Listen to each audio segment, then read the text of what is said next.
la perfection d'une vision dans un monde réel. Vous nous regardez de partout, nous sommes très contents de la fidélité que vous nous témoignez. Aujourd'hui, nous avons le privilège d'être avec nous sur ce plateau.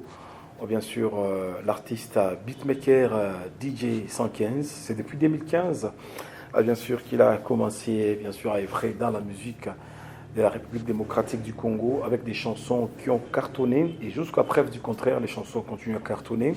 Nous avons la chanson Vampire, Mourembo, Bien éduqué, Judas, Nancy. L'auteur, bien sûr, de la chanson Situation en collaboration avec l'artiste musicien Pisson Zubaboy est avec nous et à qui nous disons Toyambi Maboko Kofungwa Mato, Biebisi Mbote, Karibu Jambo, DJ 115. Bonsoir, juge des stars. Bonjour. Bien, Gaël. Ça va bien? Ouais, ça va, Dieu fait grâce. Hein. En tout cas, félicitations. Merci beaucoup. De 2015 à 2025. Ouais. En quelques mots. Ça signifie la persévérance, la discipline et beaucoup travailler, hein, moi je pense.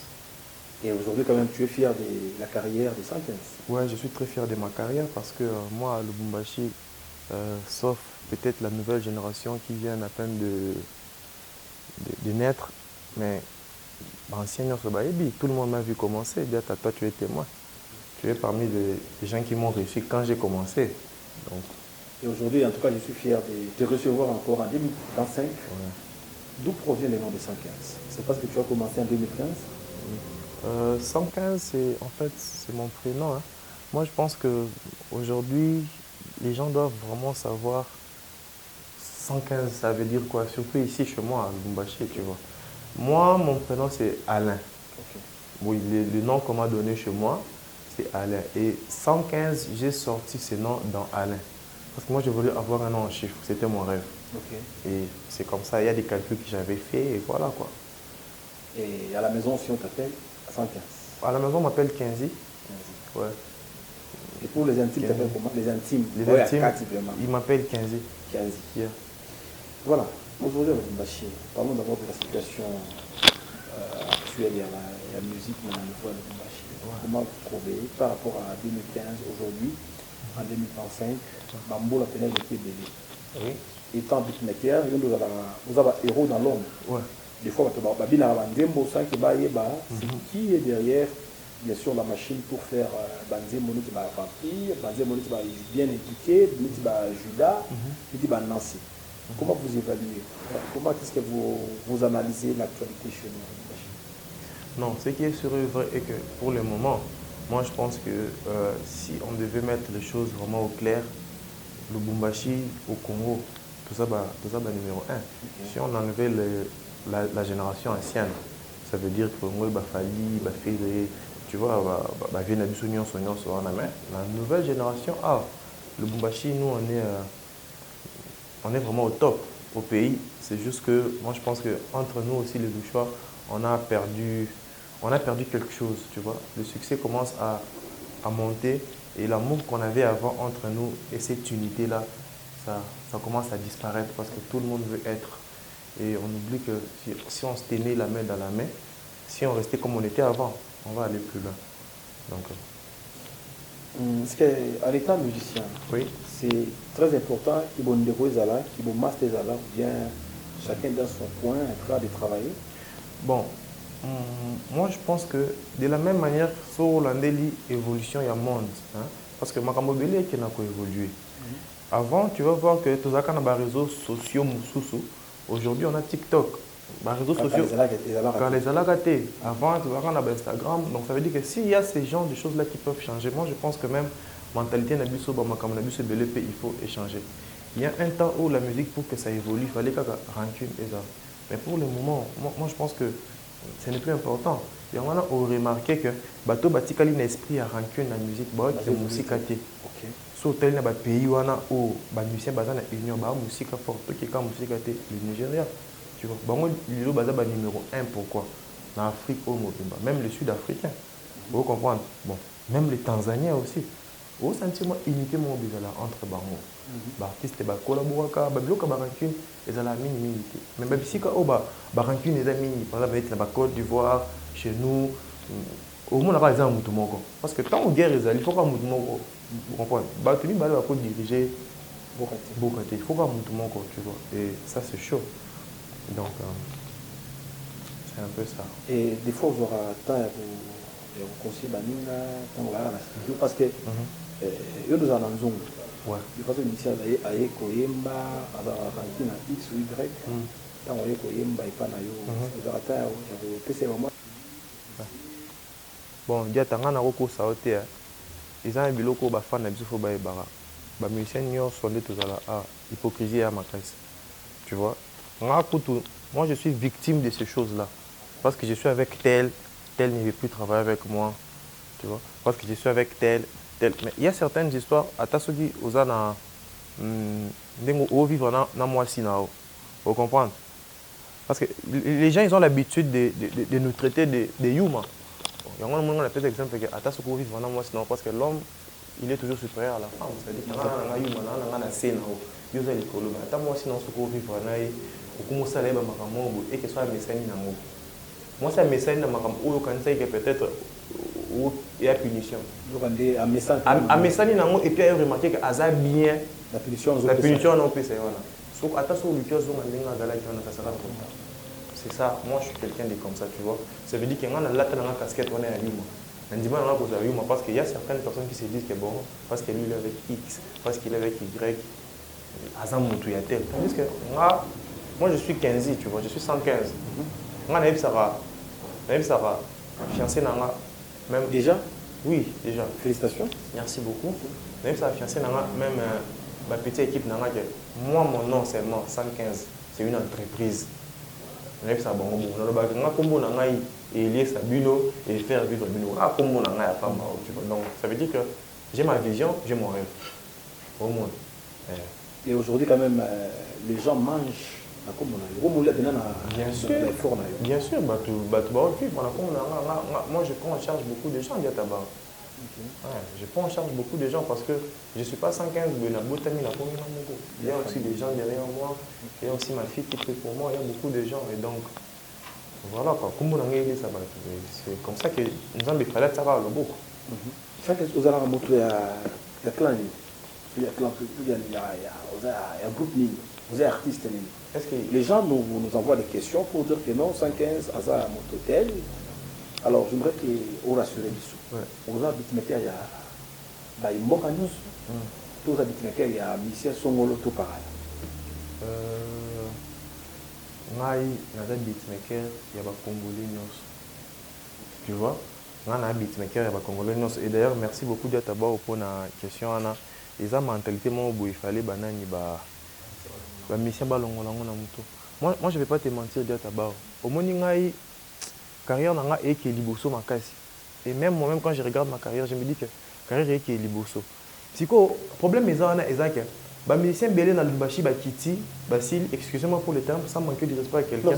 Le bon côté de toi, tu aimes affronter la vérité, pas pour blesser, mais pour redresser. Voilà. Parce que moi, c'est vrai, il y a une étoile, il y a une chance. Mais pour na beta mon so beti nzembo simbi ça veut dire que public na ba fan ba lingi kaka ndenge yo sala ki wana vous comprenez bon quand toi tu viens nga na message na ngo beta ba nzembo cartonné yo artiste ouye que au travailler na ngai bon je ne peux que te donner ce que moi je sais faire le mieux ce que je sais mieux faire tu vois non donc akokumba oti na bandela na ye pour rechuter nga na obeta bilo na nga et pour efula yo efula pays voilà maintenant pourquoi à chaque fois que moi je fais des chansons avec Nyandoro ça cartonne parce que Nyandoro ndinga zana à cause de Nyandoro mon studio a Nyandoro libanda kuna soka kotika na studio a dia ta comme moto pamba il est comme ça ce garçon là et c'est comme ça que garçon depuis 115 bon il est ta papa. Bon, excusez peut-être garçon et un système. Hein? Il est comme ça. Le papa Nyandoro. Voilà, non, Nyandoro c'est mon ami. Nyandoro, en tout cas, on est des collègues. Aza Babayabo, il y a Bafan. En fait, au monde, il y a des ah, le slogan est pour la Bafan. Babayabo, Batoto. Les fans de Nyandoro, ils ont Batoto. Ok. Oh, tu vas Warrior, Bagolois, Nyandoro, ça Batoto. Nyandoro, c'est Aza Masananga, c'est mon partenaire. Vous comprenez? On a une carrière, il y a une carrière. Donc, tout coûte à la tout ça, les lots, tout ça. Vous comprenez? Quand vous avez fait à Futara, tout le Futara. Ce qui est sûr, c'est qu'on a un foot en mais seulement, moi, ce que j'apprécie chez lui, c'est quelqu'un qui a un cœur ouvert. Vous comprenez? Un cœur ouvert dans le sens où le bac, il est affinaraté. Tu vois? On a un droit, mais on n'a pas moutou. On a un droit, pas moutou. Relation naïe. Tu vois? Le côté pénal, relation. Ah, mais manga pena pas moutou, relation naïe, avec Kiwana. Et ça, le roi, il y a aux musiciens, moi, dans l'émission, au mimi, pas dans l'aïe. 15 ans, n'a pas sur artiste, aider. Na aider pour yondo lobby. Ce qui est qui est moi, peut-être n'a aidé. Voilà. C'est dans ce sens-là. Yandoro, tu vois? Il y a tout bête en un zébo, tu coûtes un studio, vous salez un zébo, vous silissez, vous allez. Au lieu qu'à ça, bon, il te dit que, il y a un bon, on peut sauter. Mais quand on a un bicycle, on a dans un bon, il y a un bon. C'est un peu ça la relation entre moi et Nando. Maintenant, jusque-là, les relations, ils ont continué la même bien. Ah, c'est mon pote, hein? Tu sais, entre frères, le problème est dans la tête. Il y a des fois. Vrai ou faux, Nyandora Foulayo? T'es tofu là. T'es vrai ou faux? Ah oui, ça vrai ou faux? Vrai ou faux, Nyandora Foulayo? Bon, vrai. Nyandora Foulayo. Vrai ou faux, vous avez un gras devant Nyandora? Je ne peux jamais être un gras devant. T'es vrai ou faux? Vrai ou faux, Naza? Vrai ou faux, vous avez un gras devant Nyandora? Faux. Vrai ou faux, na carrière na yo, au bisa wa bisi bele. Vrai. Vrai ou faux na carrière na yo, au boya au sala wa bisi msusu parce que vous avez mutanyandoro. Faux, très faux même. Vrai ou faux, vous avez mutanyandoro. Au moins une question là. Ti, tout le monde vrai ou faux nia. C'est vrai ou faux, la question là est épée ça. OK, bisa maboka. Voilà. Il y a une question tes avec question là. Le copé ça fait nani? Non, tu vois, on a un beatmaker, on comprend, on a une carrière, tu vois. Écoute, il y a ma casse, il y a une carrière, ma casse, il y a tant de bêta masolo, banyando, bobanda ko bêta rapé, masolo, il y a ba Chili. Boutique a limité carrière nanga. Tu vois, c'est pas fanatique, pas d'autres tourna. Parce que on a le binon de suko, faut boya. Au moins, ba fanatique na biso na, ba fanatique na biso musus na lumbashi, baza limité. OK. On comprend, baza limité na sens sur le bas. Moi, tout ça na ba wesh. Peut-être les baoye ba makamboana. Vous avez na ba fan musus ka ya cité. Si quoi, en tant que journaliste, une émission est contre la pénale qui est partout. Yo, ce qu'on est faut éclaircir. Quand on parle de Nyandoro, on va mettre ma sur la Chili. Moi, Chili, on s'appelle chaque jour. Vous comprenez? Dans un deuxième, on a Betia, on a tabac de London et cartonné ma casse dodo. Peut-être on a le bâché, qui ont peut-être été. Mais à Kinshasa déjà, et pétard, en France, en Paris, n'en parlons même pas. Il y a des images. Vous comprenez? Donc ça veut dire que yo, le banana fait qu'il y a un Chili. 115. Kala, quand vous avez avant d'aller master music. Ouais. Vous avez fini on a marre. Quelle image? Ouais. On voyait 115 avant de c'est tellement trop. Oui. C'était bien. Après, ok, on a eu master music. On s'en appelle label. Label on a écouté Fatou Izala. Ce qui est sur vrai. Oui, un qui part en soutien. Bon, Diata. La vie elle est faite de haut et de bas. Ok. Quand on est simbaté, quand on continue la carrière, tu vois. Et simbaté, bah master au bengi ça, bah fou, bah on est au couper ça makamute, ou bien il y a une vision na yo ça qui va être limité na bah makambo ya ba label. Bon, déjà, yo moko otala na label ngwana, soit otali na kilelo, tu vas comprendre qui était la tête, qui était le moteur. Vous allez bah lui, vous allez na kati pe kuna. Ouais, bah Yami, vous allez battre belé, Amodias, bon, vous avez Kensa de Ore. Ouais. Ma père Love. Ma père Love. Vous allez vraiment ébélé, hein. Vous allez ébélé et moi je pense que le succès au tout quand la période où on a et dire d'abord que succès est des mots hein. Grave. Oui mais là voilà, si vous allez maîtriser au bon ma papa ou bon ma maman. Ouais. Parce que au moins ni toi a vu succès, il est prêt à tout pour ne pas perdre le succès. Tu vois. Et soyi na kasaka eloko anate on sacrifie votre belé. On allait se faire vraiment du mal. Entre vous, Oui, entre nous. Entre vous artistes. Oui, parce qu'il y avait trop la jalousie. Tu vois, il y avait trop de la jalousie. Il y avait quand même Makamba, Botanga Nakati. Et moi, j'avais décidé, comme c'était moi l'initiateur, j'ai décidé carrément d'arrêter avec tout ça. Mais comment on niveau il y a la jalousie, mais aujourd'hui, les relations, comment non, on est des frères. On est des amis. Et puis aujourd'hui, on a beaucoup grandi. Mais aujourd'hui, on est au sommet. On est bien dans la ligne. oyebi nakosa ote nazala mo bena vandi na otala tango ba artiste belé akine ba condamné pe Fally vrai que Fally a grand prêtre vous comprendre biso ne to beto atala niveau ni otanga kombo na été mais na niveau ya Congo boye a mutu mo boye faut toujours exemple na makambe belé à sali tango mona comme na niveau comme wana a benda mutu te dia ta comprendre que tango zaka na se makambe le kana ka ebelé a lingate bisika na komi le même histoire ils ont vous comprendre je suis pas là pour condamner les gens. Alors, pour éviter de condamner les gens, j'ai fait ma carrière. Est-ce que la carrière n'a pas eu? Bon, dire qu'elle a dit ça... Au PSA lumière. Bon, dire que na PSA lumière, c'est trop dire. Il faut... Moi, je pense que la question, c'est de dire que n'a apporté un plus dans la carrière, il y en a un. Ok. Ça veut dire que Nakuta grand prêtre Nyandoro, Azaki peut-être na 8 points.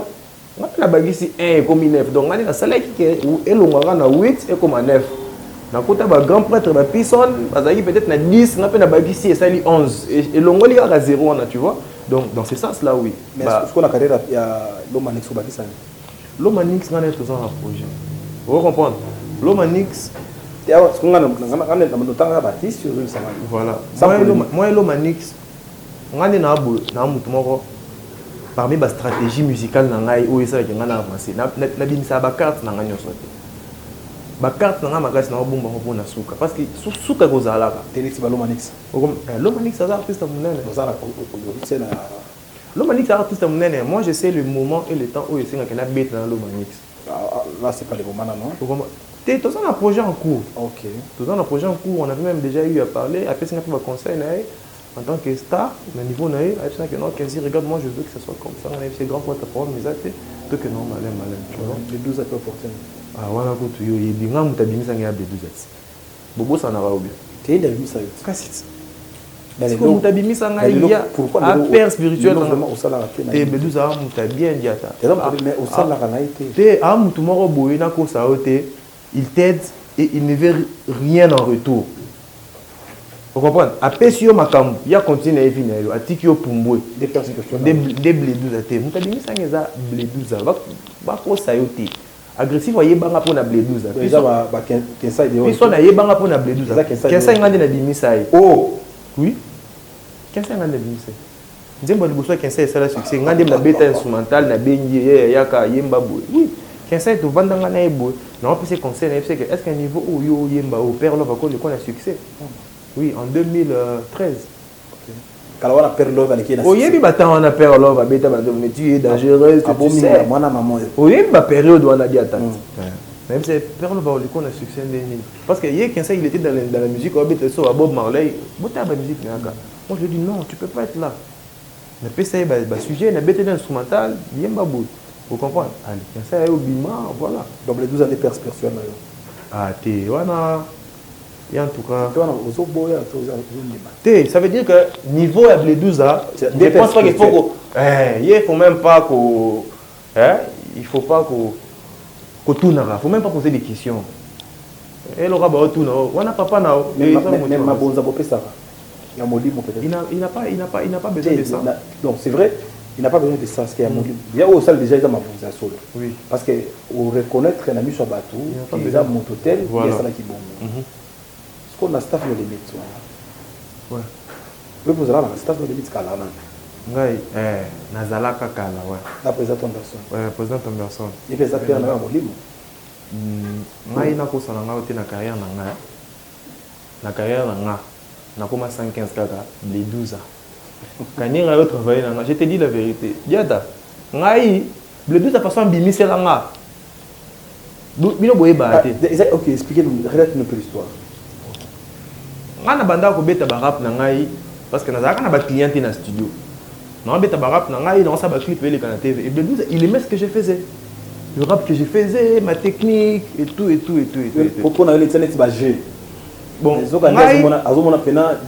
voilà, moi j'étais vraiment un rêveur à l'époque. Moi, dans sa musique, son organisation, Bledouza Azaki déjà grand prêtre. Et pourquoi on a continué à battre étoile n'est bandit qu'on brillait on est à Bougnama. Vous comprenez? Et lui, il a travaillé une chanson avec Kams. La chanson Vampire. Okay. Kams n'a bêté instrumental on est la rangaté. Mais Bledouza a projet on n'a pas Kams. Aïe n'a pas ngai ngana tsaka DJ 15 et pas un clip. Vous comprenez? Il y a un bête qui bandé pour featuring na batunzem vous avez un zala na clip there. Mais œuvre d'esprit n'a pas. Vous comprenez? Il faut le détail. Oui, ça fait mal à Moutou, non? Et ça, il faut d'esprit dans la idiot. On a payé dans la moitié, dans la bana, dans la famille. Vous comprenez? Tout ce que moi je fais dans la vie, c'est la musique. Dans la table, la musique. Dans le foot, dans la musique. Dans la carburant, dans la voiture, dans la musique. Et soit on dirait qu'il y a des gens qui ont des lourds où on a espéré le lobby, on a tout le papa dans un dago. On a honoré maman dans sa couffe. C'est un truc qui me fait mal. Mais bref. C'est rien, tu vois. C'est la vie. Parce que Bledouza, tout ça, la bongo, a tsanga peine à clip. Et maintenant, c'est là qu'il va se battre. C'est là qu'il va se battre pour que ça existe. C'est là que Kanyera est venu me chercher. Grand prêtre Kanyera. Pour la bêta vampire. Vous comprenez? C'est là qu'il y a un nouveau m'a connu. Vous comprenez? On a un message. Dans le team de l'homme, quand j'ai demandé à Nyandoro de travailler avec lui. Kala. Oui, Kala. Abando Boya. Andabo c'est bon. Nyandoro c'est quelqu'un de très intelligent. OK. Et en tout cas, il est pénal pour gérer ma cambo. Malgré défaut des bananes, il sait gérer. On attend. Comment je vais te rappeler? Nyandoro néglige à Moutouté. Il est qu'on néglige à Moutouté. Tu vas voir le message. Il me répondait bien. Mais à hauteur, on déjà un atelier à sa cartonner. Vous comprenez? Mais il me répondait bien. Voilà, c'est bon, on a Koya, on a projet, mon budget. Il a appelé ça au quart déjà. Obi? Nyandoro. Nyandoro, appelé ça en cas. Nyandoro, appelé ça en mouton, appelé ça en cas. Je me rappelle ce jour-là, tu allais quelque part. Vous comprenez? Tu allais quelque part. Oui, ils ont ça cité. Vérité, ça cité. Ok, quelque part. Tu allais quelque part. Et puis, non, j'étais chez moi. Vous comprenez? À bien un téléphone, il y a peine à bien à bien. Aux appuis, on a parlé. C'est bon, non, voilà, regarde, viens à Bissou au bout. Quand même service, viens à Bissou, on a faire rebelle fort. On dit qu'on appelle ce car mon corps. Donc, vous avez un petit peu au Kumba. Tu vois? Comment on a été au combat? On dit ok, c'est bon. A béni quand même la maintenant. Nous ça puis quand même c'est psychologue. Tout ce qui est là. Dans la blague d'ailleurs peut-être ma blague. Tu vois, Nyandoro c'est quelqu'un qui blague trop aussi. Lui, il aime trop taquiner. Bon, on a vu maintenant, il est très bien, tu vois. Moi Nyandoro, ça va faire maintenant 5 ans, plus de 5 ans, on est potes et tout. Dans combien on a boy? À Tindinga, il dit qu'il est sur la combien on a? Celui-là, quand même, j'ai des petits non, ne t'inquiète pas, 115. Ah, au bando tamboula soute, au bando vanda cac. Tu vois? Et puis un jour, on était avec Nyandoro, on était derrière chez lui, close, chez lui à la maison. Quand on dit, quand même, à Béninga, vous avez appuyé. À Bissi, on a été surprise. Mais Nyandoro m'avait déjà dit qu'il y a des petits dans musique. Tu vois? Ce jour-là. Et puis, quand il est venu, il a fait ça en contact. Donc, c'est pas ce que Nyandoro l'avait dit. Pourquoi il m'a dit voilà. Voilà, reconnaissance. Oui. Total, il y a un moment où il y a Judas. Ils ont vraiment. Ouais, on les a featurés. Ouais, il a featuré. Il y a bien moment là, moi, il m'a dit que voilà. Bon, il y a un mot. Mais explique-nous un peu. Oui. La clip pour ça, tes années. La clip, il y a Judas. Bon, on a fait un deal. Hein. Ok. Ah bon, on a fait un deal. Et voilà quoi, on a fait un deal. Et, moi j'ai eu ce que je voulais et j'ai laissé faire la vidéo. Et quand même, on peut chance pour la vidéo. Bon, Evre n'a pas de chance, mais qu'il a une chance. C'est Evre est en audio. Ce qu'on vidéo, on peut aussi avoir chance. Vidéo? Bon, vidéo est à Nyandoro. Nyandoro, c'est Nyandoro. Il reste Nyandoro. Il y a des gens dans la clip. Donc, ceux qui disent que non, tout le monde ne va pas. Il y a des gens dans la clip. Clip n'est pas donc, ceux qui payent, donc il n'y a pas ton énergie. Tu me connais dans la cantine. Mais ceux qui payent, donc, on est à Nyandoro. Oui, mais Yata, c'est une vérité, moi, au Bézélo. Ngana Nyandoro, tu cours attaquer jamais Nzembo. Pour moi, je dis dans la essayer écoutant. 15, dans la question, moi, il y a une polémique. Vous avez Nyandoro, ça fait beaucoup de temps. Oui. Après, vous avez les situations. Avec Pisson. Avec Pisson. Vous avez qui toque, félicitations en tout cas. Merci beaucoup. Et ça, on va prier, c'est ça? Ouais, tout à l'heure, tout à après quelques temps, tout le monde Nyandoro. Ça, il peut featuring. L'artiste Moroboé. Il y a Lubumbashi. Je ne sais pas ce que vous avez avec Nzembo. C'est ta question. Je ne sais pas ce que vous avez avec Nzembo. On va le faire non, tout à Omba, tout à Tomika, tout à voilà. Après, comment que non? Boïba qui Nzembo est moi, l'artiste. Aussi longtemps, Yosa, Bobé, c'est na 115, Bobé, c'est na Pisson. Nyandoro pas Moussou, à Betty, comme à Lobawana, na Feno. Oui, Mickey. D'abord, moi, je pense qu'il y a un banal de ce dans mon tambour. Il y a un Nzembo, non? Non, ce que tu viens de me dire, ok. C'est la toute première fois que j'entends ça. Ah bon? Oui. C'est la toute première fois parce que ces derniers temps, moi, je n'étais même plus sur le réseau. Moi, dans la salle, et puis, bah, réseau, on a entendu, j'ai un manager. Un manager, non? Manager, on a M. Pataoli. Azabakasi, hein? Oui. Félicitations, M. Pataoli. Voilà. M. Pataoli, c'est lui qui gérait ces histoires-là. Parce que quand il y a des choses comme ça, en tant que professionnel, il ne faut pas être comme un artiste à la moto. Et comme artiste. C'est que. Et les canaux dans le réseau. Ok. Non, je te pose la question. Les canaux dans le réseau. Dans le réseau, après, les médias, sous soi. C'est que ceux qui sont dans le média, dans le réseau. En tout cas, mais pourquoi tu as un équipe et ça là qui est fort. Et comme il a raté. Mais on a commencé à TikTok Mikolo. Je t'ai expliqué non que Ramadan préparé, tu sais ce que je prépare. Oui. Voilà. Alors pour éviter des stress, pour éviter des commentaires à bateau, artistes professionnels à côté à non réseauté. Est-ce qu'on est au début Macambona, au début Macambo? Il y a une réaction aussi. Dès qu'il y a une réaction, tu es né, tu es né, yo bolobi tout à Omba, tout à Ima, tout à Tomika. Il y a une situation agressive au mouton à Kati. Na fait nos boys, donc va y Maramboana. Après faire nos boys réclamer les droits d'auteur. Il y a un démon à Maloba qui est indépendant.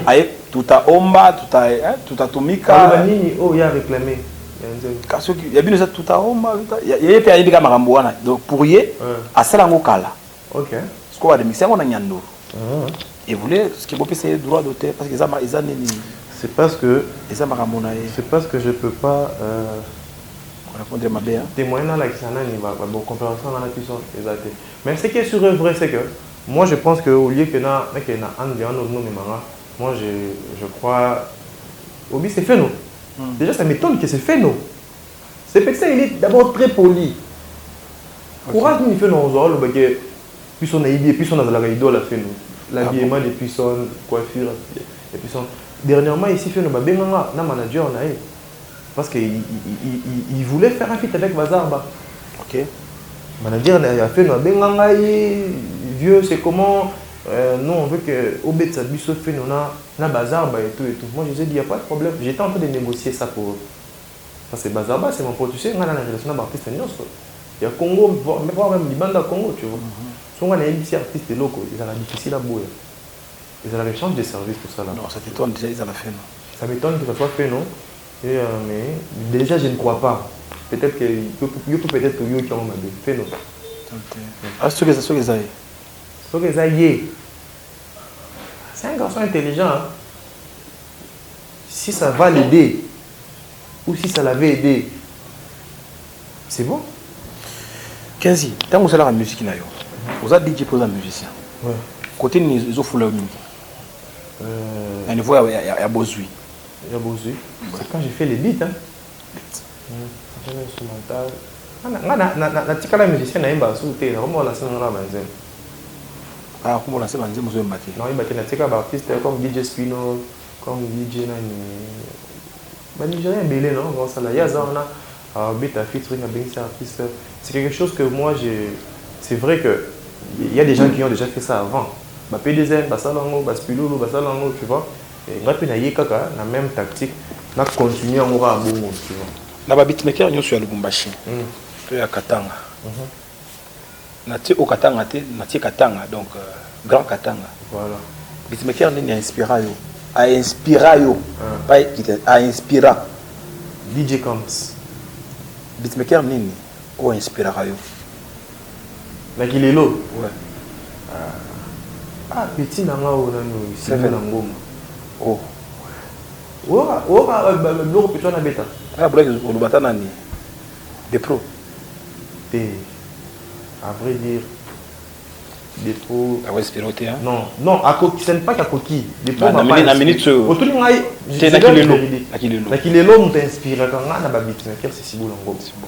Est-ce qu'on a le beat? Donc so on a pena fona vendre pena boye, dans un besoin d'un beatmaker moko ya wana habite beat na tala kaka au sanding c'est Sibula ngoma. Oui. Yo ouais journaliste amnenet. Ba no yo ka banani ba instrumental ya ba. Tu vas voir que le petit là il a quelque chose. Mais la relation na yo na ba beatmaker masu ça va. Non, non, c'est un problème là beatmaker to oui là. Des fois vous avez un problème mais il y a un problème na yo. Bon, et ça bon ouais. Des fois penalty au moins 12. Et ça bon ouais pour nous tinga pena dans un problème là. Je suis en bon terme avec Seven. Je suis en bon terme avec Ronaldo. Je suis en bon terme là ba on nyonso. Après dit bango tout wana ba petit na. Chris. Ah petit non plus. Chris c'est mon ami. Chris c'est mon ami. Ba petit na biso ça ba Seven. Ronaldo. Oui, ba petit na biso ba bimi Mikolo non. Oui. Ba Seven, ba Ronaldo, ba Sibula Ngoma. Ah petit na yo. Ba El Josh. OK. Ba El Josh Bita. Oui, ba El Josh, ba nani ba ba petit na biso nga ba masala ngeza PDZ, Pululu, Chris, tu vois. Ba petit na biso ba makasi. Na ba petit na yo le roni aussi pela na. Et là, on a ba petit na ngani T7. Je suis très fan, il y a des textes T7. Donc ça veut dire qu'il y a des vannes qui sont là, vannes qui sont là, 7 na PDZ. Ba maloba wana o ayemba na nzembo wana. Et puis ça ngana pour ça là. OK. J'aime les textes de 7. Tu vois Sibula Ngoma, j'aime ça. La frappe, mais elle a une frappe très différente. Vous comprenez? Elle a une frappe très différente. DJ Ronaldo, moi j'aime son délire. Tu vois, Ronaldo a un délire, mais il genre, donc, maintenant tu as un apprécié, tu vois. Tu as un peu sur Mokano, bien peu sur pouvoir, il y a un peu Moko Lingaraté, quand il y a DJ Chris Ezan.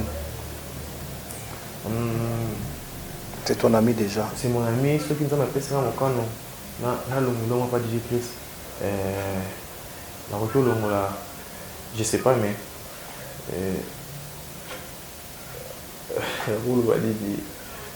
Je sais pas si c'est la peur, hein. Oh. Alors la peur, on a quoi? Il y a affronter Makam. Il y a quoi affronter Yazali en fait. La peur là d'affronter c'est qu'il est vraiment le grand DNM, tu vois. Okay. Oui, la peur là d'affronter c'est qu'il est. Aussi Makis combien de fois? Bah les belles. C'est pas mal. Ouais. Merci Nakenda dans l'église à Pasteur Abel. Angol. Merci Nakenda dans l'église à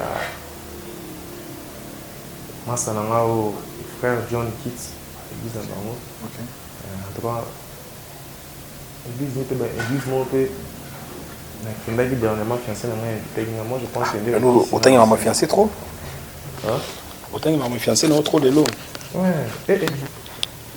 C'est ça, non? D'ailleurs, je la salue. Le ligne est pas trop. Il y a tellement de choses. Parce que nous sommes aussi gâtés, fanatique dans la bassine. Bassi le point, parce que non, on peut parler du bal. Ouais. Ah, bon, c'est quand même. Si vous prenez mon racine, c'est que donc ce que vous allez il faut donc encourager la makambo. Ce qui nous dit il faut encourager Angela Oyo Poni na makam Oyo Poni. C'est ça. En tout cas. 115. On prend d'abord cette très belle transition et nous allons nous retrouver tout juste après. Patland TV, la perfection d'une vision dans un monde réel. Voilà, DJ 115. Aujourd'hui, les Katanga, la RDC, est tellement fiers de vous. Personnellement, je suis fier de vous. Ouais. Nous avons vu comment est-ce que Bobanda qui pète les lots, en tout cas. Les autres personnes pour ça, il y a vous allez dans 115, tout ça, la émission, ça a un mois. Ouais. Parce que dans le chemin, on rencontrera Mitambo et Belé. Ouais. Alors, Mitambo, on se écoute en Aga. Mitambo, c'est ça qui peut-être. Les gens qui ont la carrière et découragé en quelque sorte. Bon. Moi, je ne te mens pas, je ne me suis jamais découragé. Ok. Et je ne pense pas que je suis découragé qu'un jour. Ouais. Jamais. Si c'était à refaire, 115 devrait être qui? Un joueur. Un joueur. Oui. Si vous avez qui marque à Motoka, marque Tesla. si vous avez qui couleur, Couleur. Bleu. si vous avez fruit, Mangue. si vous avez pays, si vous avez Nortia musique, si vous avez livre.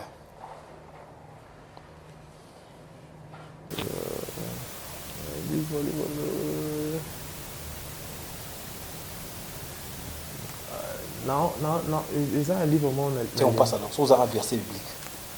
Verset biblique. Tatouage dans Et combien?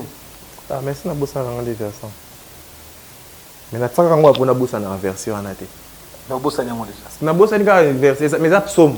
Mais na bossa na. Et là-bas, mon Dieu, délivre-moi de mes ennemis, protège-moi contre mes adversaires. Et dans la psaume. Les versets là. Oui, mais na bossa ni za psaume. Vous avez bango nebelé hein. Ngai. Eh, yo ebite que na vie soki oza na étoile, il y a makasi ou vous avez fait quand on a bien aimé makasi, il faut toujours être prêt à tout. Et comment qu'est-ce que tu fais pour contrecarrer ma plan na bango nyonso? Nalinga kopesa bango ka raison te. Nalinga jamais kopesa ngai ennemi na ngai na kopesa raison te. So na moni ke ennemi na ngai azaki na besoin beta ngai na pesa na ngai litama beti ngai na ngai yuma. Na biso ke ngai na yuma. À mon sagesse vraiment école il y a 4-5-15 années. C'est ça en fait. Mais comprendre vie, au moins plus tôt que dans le là. Na comment comprendre makambo ça là qui ngana gagner vie. Vous comprenez? Pour ngana ko sortir diata na yebinda ko nganga te ngana sina kota na kenda. Donc do ko na bon délit. Nga sambela ga. Nyando za nzimo mo bo ebisanga ke a betlanga kapela jour mo bo tozana na studio. Makambo zo imba na kati ebisanga ke 115 ça je suis en train de chanter c'est ta vie. C'est ma vie. Elle dit oui, bro, on a mon akayo. Vous avez mon ingate. On a mon entourage. Tu n'as que Dieu. Vous avez mon ingate. Vous avez mon ingate boué pena. Il y a tout à fait. Quoi, il y a boulot parler. Oui, on a nanda ku, on a mon ingate ngiza madame na machine. On a bimaraté que entourage. À part baninga nanga oyeba kana to kolina bango ba maito. Hein, tu vois ba maito ba New City, baninga nanga na kola na bango ke baninga tant bon ba yaka to voilà ndako. Hermic pesa master na yo. Hermic, oui, Hermic c'est mon ami. Tant na lo bagana za na baninga te sens ya, tu vois des alara collé, bobima. Mais faire fou là yo. Hermic. Non, je vais pas te mentir, Hermic c'est quelqu'un qui a aussi ajouté un plus dans ma carrière. Quand on a bandara studio na ngai ya Naïma sa musique NMG, c'est Hermic. Moutadi Bosso nda ça là que studio ane matin non. Oui, tant que beti nzembo ya usho bayo bien. Usho bayo bien de ça là que nzembo studio mati. Merci 115, tout ça presque na suka. Message ni ne ça bateau. Bon, message ngana kopé ça ba fan na ngai eza que d'abord moi je tiens d'abord à remercier remercier tous les gens qui me soutiennent. Et moi, je vais demander à tous ces gens-là qui me soutiennent de loin ou de près, on va continuer à soutenir Ngai parce que moi, j'ai une vision. J'ai une très grande vision. Et la bande en Okala. Et on va traverser dans la génération. Donc, je ne peux pas juste seulement annoncer moi je pense que c'est trop tôt. Dans les jours à venir, il y a une émission, il y a annoncer en gourmet. On va calme. Notre lancer situation avec Puissante. Je pense que d'ici une semaine ou 2 semaines, je vais encore lancer une nouvelle chanson avec un autre artiste. En tant que pour baser là-bas et baser à Nani. Donc, voilà. Et comment être en contact avec toi? Pour être en contact avec moi, qu'on m'écrive sur TikTok, DJ115, sur Instagram, DJ115. Bon, réseau social, c'est DJ115 bits. Pour mon numéro WhatsApp, c'est le 099 410 52 81. Donc 099 410 52 81. Ce numéro, c'est mon numéro business, c'est pour les affaires. Donc quand tu écris à ce numéro, il faut déjà commencer à faire la mort. Okay. Salut, je me présente, on a besoin de ça, comment? Là, directement, on va répondre. Merci à toi, DJ115, d'être venu. Merci à la grande maison Picabien. Merci à Patlan TV. Donc, vous nous regardez sur les médias sociaux, l'art du tambour. On est là en train de vous accompagner. Merci au DG L'Invisible.